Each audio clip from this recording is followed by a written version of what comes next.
प्रबुद्ध श्रोताओं को नमस्कार। एडवोकेट अमेंडमेंट बिल 2025 उसी तरह से चर्चा में है जिस तरह से किसान 3 बिल, नोटबंदी को लेकर के देश में उबाल आया था या आम जन को भोगना पड़ा था। वकील अभिव्यक्ति के अधिकार से जोड़ करके इस बिल को देख रहे हैं और सड़क पर उतर आए। ये मोदी सरकार का ऐसा तीसरा विवादास्पद बिल है जिसको लेकर के तीसरी बार लोग, जनता मुखर हुई है। पहले तब जब नोटबंदी लागू की गई थी तब सारी जनता बैंक के सामने भिखारी की तरह खड़ी हो जाती है। दूसरा, तब जब किसान के नाम पर 3 बिल किसान हित के लिए लाए जाते हैं और किसान दिल्ली के हर रास्ते पर धरना देकर के साल भर बैठे रहते हैं। 700 से अधिक किसान कुर्बान हो जाते हैं। हश्र ये हुआ कि साल भर के बाद तीनों बिल वापस लेने पड़ते। ये पक्का है कि वकीलों के amendment bill, advocate amendment bill 2025 भी किसान बिल की तरह वापस लेना पड़ेगा। कारण साफ है कि अभिव्यक्ति के अधिकार पर हनन होना देश कभी कबूल नहीं कर सकता। एडवोकेट जिसे कहते हैं, वकीलों की महत्वपूर्ण देन रही है। वकीलों की देश में महत्वपूर्ण भूमिका रही है। जब देश आज़ाद होता है तो उसमें भी वकीलों की ज़बरदस्त भूमिका देखी जा सकती है। सरदार पटेल वकील थे, महात्मा गांधी वकील थे, जवाहरलाल नेहरू, जिन्होंने आज़ादी की बिगुल बजाई। और यही नहीं, विश्व स्तर पर भी देखें तो अब्राहम लिंकन, अमेरिका के प्रथम राष्ट्रपति, वो वकील रहे। नेल्सन मंडेला साउथ अफ्रीका के राष्ट्रपति बने, वकील रहे और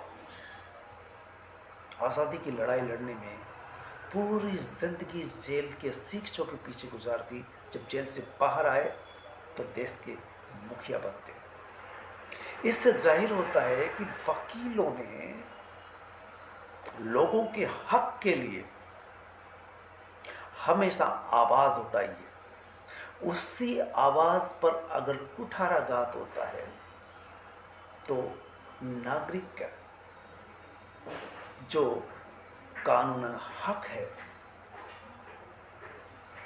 अभिव्यक्ति का अधिकार, उसका हनन होता है। तो चलिए इस पर तशरीफ से बात करते हैं। ये पक्का है कि वकील बिल का हश्र भी किसान बिल की तरह होने वाला है। जो कह सकते हैं कि नोटबंदी जिस तरह से आनन फानन में की गई थी, वो नोटबंदी का हश्र भी क्या हुआ कि 2000 का नोट 500 और 1000 के नोट को बंद करके लाया गया।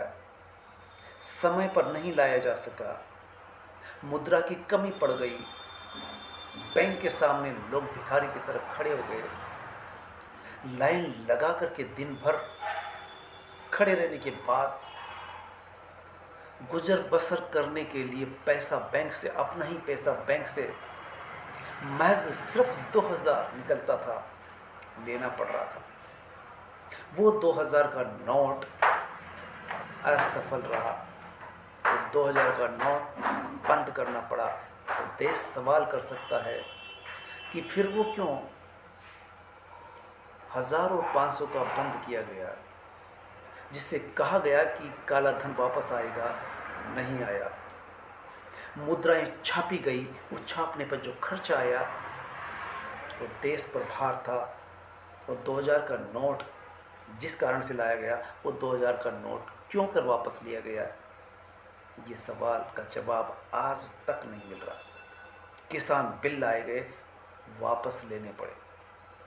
और वकील एडवोकेट अमेंडमेंट बिल जनता के हित के लिए या फिर खुद सरकार की तानाशाही को चलाने के लिए है कि कोई भी सड़क पर न उतरे, कोई भी हड़ताल न करे, कोई भी आवाज़ न उठाए।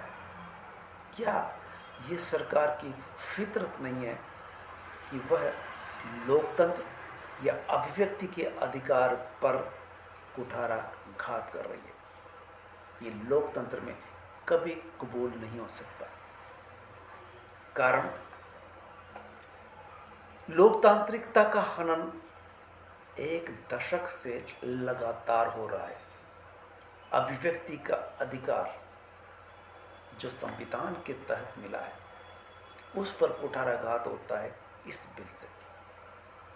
किसान बिल, नोटबंदी और भी बहुतेरे, यहाँ तक कि मीडिया जिसे कहते हैं, आम जन को पता है, हर व्यक्ति को पता है कि मीडिया सत्ता से सवाल नहीं करता। इसलिए क्यों कर आवाज़ उठती है कि मीडिया नहीं, गोदी मीडिया है। जानना चाहिए, समझना चाहिए, सोचना चाहिए कि गोदी मीडिया यूं ही नहीं कहा जा रहा। जो मीडिया लोकतंत्र का चौथा स्तंभ होता है, चौथा स्तंभ किस कारण से कहा जाता है? उसका एक ही कारण है कि वो सत्ता से सवाल करता है जनता के हित, और उसी को खरीद करके, पपेट बना करके दंडवत करवा दिया गया। वो एक तरह से समर्पित हो गया है। वो सवाल ही नहीं करता, जनता के हित में आवाज़ ही नहीं उठाता, इसलिए उसे गोदी मीडिया कहा जा रहा है। ये सबको पता है कि मीडिया की स्वतंत्रता कितनी बची है। लोगों को हक दिलाने के लिए वकील आवाज़ उठाते, कानूनन लड़ाई लड़ते, वे सड़क पर नहीं आ जाए, वे हड़ताल न करे, वे अपनी आवाज़ न उठाएं जनता के हित में, तो ये अभिव्यक्ति के अधिकार का हनन है। और लोकतंत्र पर पहला हमला है, दूसरा हमला है, ये तीसरा हमला है।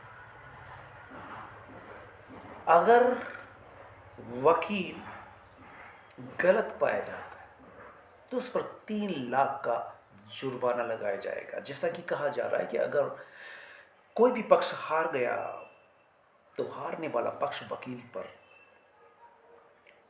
ये केस दायर कर सकता है, और 2 पक्ष लड़ेंगे तो एक हारेगा ही।